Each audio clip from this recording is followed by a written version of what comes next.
በስመ አብ ወወልድ ወመንፈስ ቅዱስ አሐዱ አምላክ አሜን።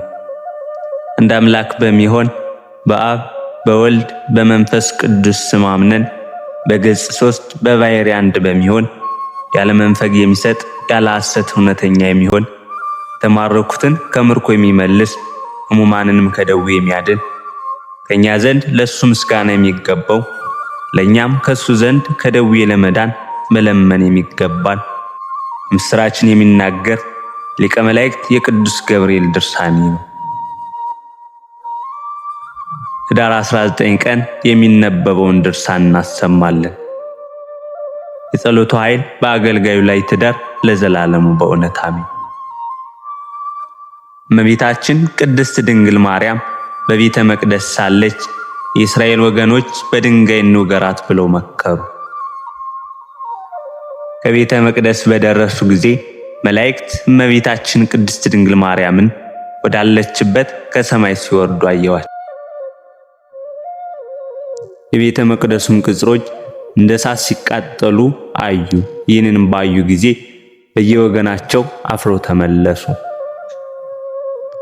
ዳግመኛም በሥራይ እንግደላት ብለው ተማከሩ። እንደ አባታቸው እንደ ሰይጣን ቀናተኞች ናቸውና በሥራይም ይገድሏት ዘንድ ስሙ መጥቁል የተባለ ሥራይ ፈልገው አመጡ። እሱም እናንተ አጋንንት እርዱኝ ብሎ 370 አጋንንትን ጠራ።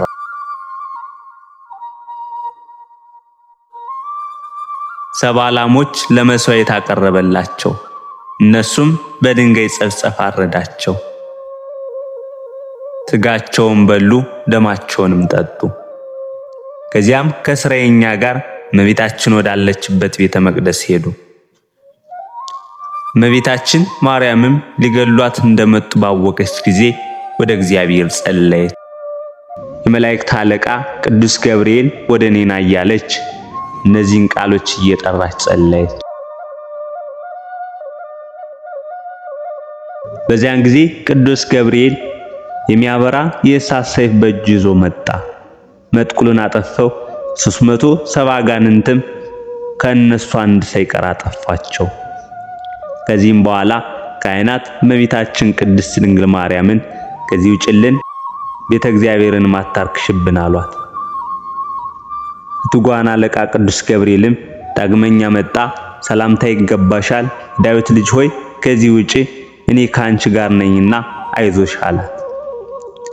እነሱም ከሱ ጋር ሲነጋገር መልአኩን አያዩትም ነበር። ይህንንም ከነገራት በኋላ ተሰወራት። ዳግመኛም እመቤታችን ቅድስት ድንግል ማርያም የክቡር የዱማትሪያኖስ ሀገር በሚሆን በሊባኖስ ተራራ በነበረች ጊዜ ቅዱስ ገብርኤል ወደ እርሷ ወረደ። የዳዊት ልጅ ድንግል ሆይ ሰላም ላንቺ ይሁን አላት። ከዚህ በኋላ ተነስተሽ ወደ ግብጽ ሂጂ አላት። እመቤታችን ቅድስት ድንግል ማርያምም ስለ ሄሮድስ ያገኘኝን ሁሉ ራስ ታውቃለህ፣ እኔንም ልጄንም ሊገድሉን እንደፈለጉኝ ታውቃለህ።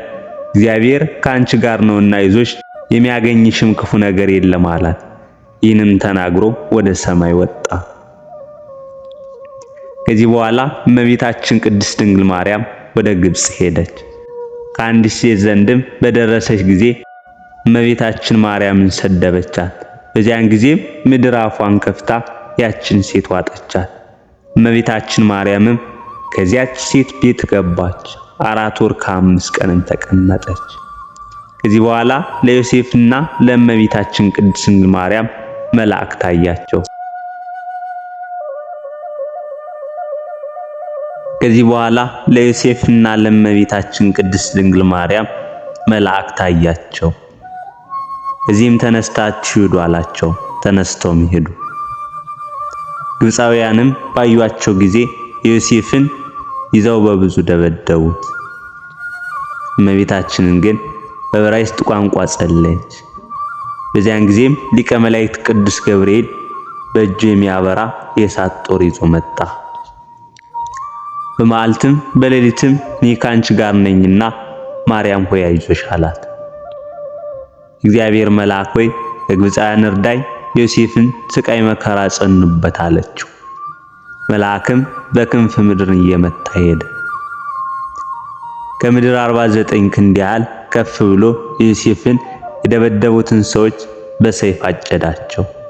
ቁጥራቸውም 99 ነው። ወደ ዮሴፍም ተመልሶ ዳሰሰው፣ ዮሴፍም ዳነ። ወደ ድንጋዩ አውድማ ከዮሴፍ ጋር ሄደ።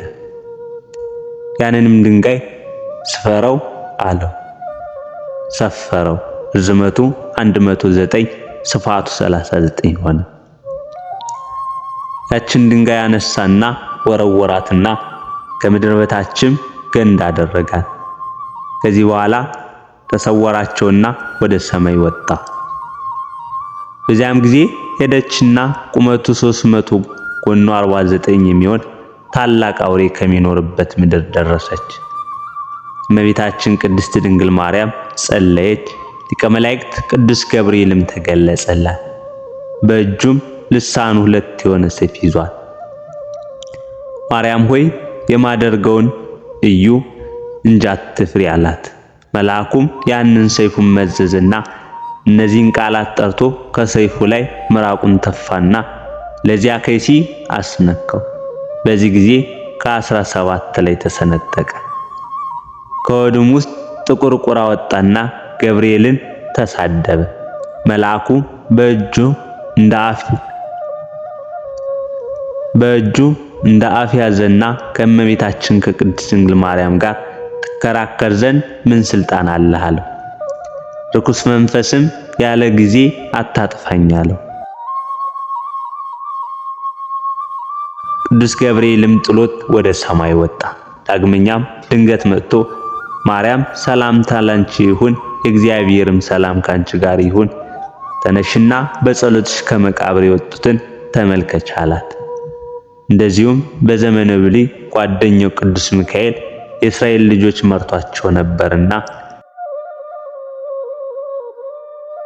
ከዚህ በኋላ ቅዱስ ገብርኤል ባህርን በእግዚአብሔር ቃል አርሳቦን ዳሴርቦን አየናን እንዲህ ብሎ አዘዛት። ባህርም ወደ ቀኝና ወደ ግራ ተከፍላ መንገድን ሰጠች። እነሱም ከባህር ውስጥ ገቡ። ወንድሞቻችን ሆይ እመቤታችን ቅዱስ ገብርኤልን ከመላእክት ሁሉ አብልጣ እንድትወደው ወቁ። የልጇን የጌታችን የኢየሱስ ክርስቶስ ልደት የምስራች ነግሯታልና እሱም እንዲወዳትና በጭንቋም ጊዜ እንዲረዳት ወቁ። እኛንም በጭንቃችን ጊዜ ይርዳን። ጸሎትና በረከቱ አገልጋዩ ይጠብቀው ዘንድ ለዘላለሙ በእውነቱ አሜን።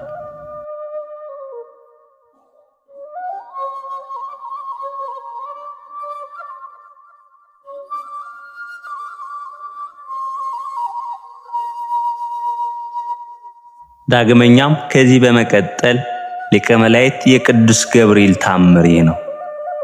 ዮሴፍንና ኒቆዲሞስን እንደረዳቸው የሚናገር በረከቱ ሁላችንም ይጠብቀን ለዘላለሙ አሜን።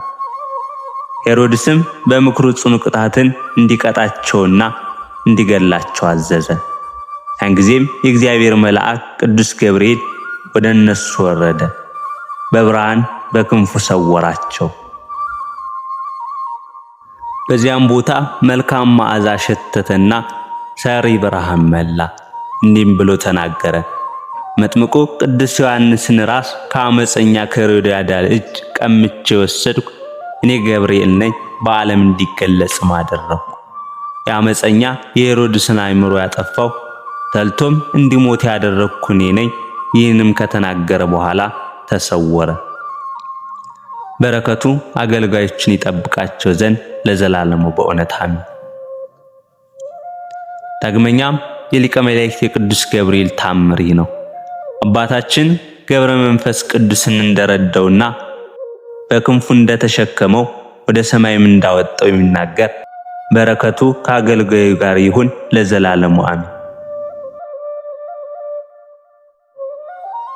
አንድ ቀንም አባታችን ገብረ መንፈስ ቅዱስን በክንፉ ተሸክሞ ከእግዚአብሔር ፊት አደረሰው። እስከ 7 ሰማያትም ድረስ አወጣው።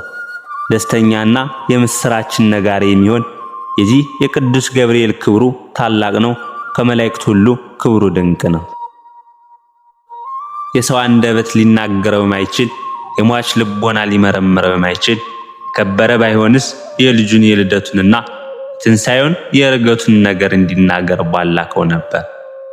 የክርስቶስ ወገኖች ወንድሞች ሆይ ይህንን አስተውሉ። ከእነዚህ ከከበሩ ባልንጀሮቹ መላእክት ተለይቶ ለዚህ የበቃ ማን ነው?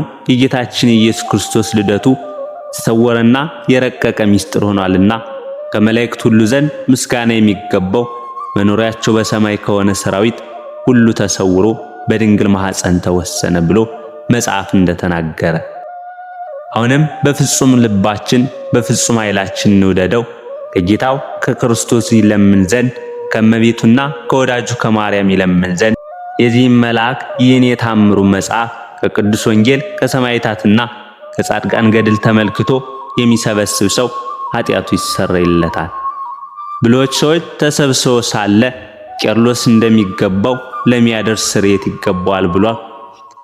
ይገባዋል ብሎ እንደተናገረ ሳዊሮስም ወንድሞች ሆይ ነገሬን ምንም ባስታውስ ይቅር እንድትሉኝ እማልዳችኋለሁ። ይህን ያደረግነው በሰው ፊት ክብርን ሽተን አይደለም፣ ፍቅሩ ስለጸናብን ነው እንጂ በሕይወቱ ቢሆን በሞትም ቢሆን አስቡት። ይህ የወደደው መልአክ በሰማይ ዋጋውን ያዘጋጅለት ዘንድ በዚህም ዓለም ማደሪያውን ያበጅለት ዘንድ ልመናው አገልጋዩን ይጠብቀው ለዘላለም በእውነት አሜን። ወሰን ስለሌለው ስለ ታምራት ሁሉ ይህን ድርሳን መናገር ለምኔ ነው? ሐዘንን የምትለውጥ ደስታ ገብርኤል ሆይ አንደበት መናገር አይፈጽመውምና በጽሕፈትም ለመፈጸም ቀኝ እጅ ይደክማልና። ሊቀ መላእክት የቅዱስ ገብርኤል ጸሎትና በረከቱ በሁላችን ላይ ይደር ለዘላለሙ በእውነት አሜን።